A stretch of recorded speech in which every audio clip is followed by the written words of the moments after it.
Hi everyone, and welcome back to my YouTube channel. If you're new here, my name is Sandro Bueri, an expert on behavioural risk and the impact of behavioural controls. And today we're diving into the latest episode of the week that was, your go-to series for fresh perspectives on how culture shapes the success of business. The week that was for me is a week that will be very memorable in the sense that this was the week when I stepped down as president of the Chartered Institute of Internal Auditors. It was the week of the annual conference in London when I had the opportunity, as in my outgoing speech, to reflect on the state of the internal audit profession. So what conclusions did I reach? I reached the fact that I believe we're at a pivot point where the profession can take the left turn, which could consign us to irrelevance. In other words, a profession which is perceived as being overly compliance orientated, overly box ticking, overly focused on the negatives, and quite frankly seen as a burden on business. But that's not the direction that I think the profession will take. I actually believe the profession will take a route into becoming a strategic advisor to boards and to the leadership of businesses, a profession that will be seen as adding value, a profession that will understand the business, embrace technology, embrace artificial intelligence, and a profession that will be seen as a centre of excellence way into the future after I've left this planet. But to get there are some cultural transformation issues. So I'd like to go through some of the pressure points that will help us practically manage this pivot into this nirvana. So number one, we need to look quite carefully at who we hire into the profession. Not only do we want to check that people have got the right capabilities, but we also want to check the value systems and character of the people that are coming into the profession.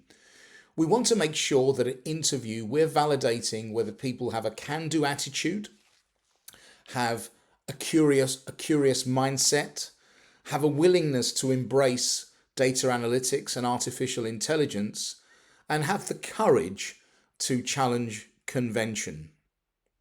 Secondly, we need to look at the way that we train our auditors. Training frequently in internal audit functions is about methodology training, but we need to go beyond that. We need to make sure that we're instilling a sense of purpose. Why does the internal audit function exist? How can you embrace the internal audit function in a way that stimulates you from a job content perspective? So we need to be mindful of the way that we organize training, the timing of the training, and the way the training is delivered. Tone from leaders is also very important. If you've got leaders that are basically embracing a box-ticking, compliance-orientated approach, then don't be surprised if we instill the wrong behaviours. If you've got leaders, however, that express opportunities of our function, that express optimism, that express the need to really understand the human condition, and they role model these expectations, then we're going to set the right tone.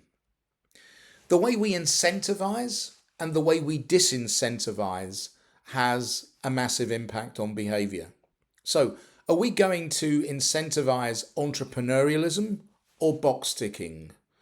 Are we going to incentivize curiosity or a closed mindset?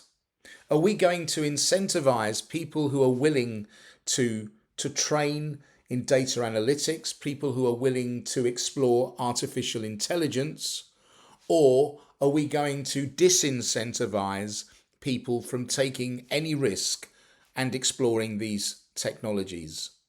These are some of the pressure points that I would encourage us as a profession to explore.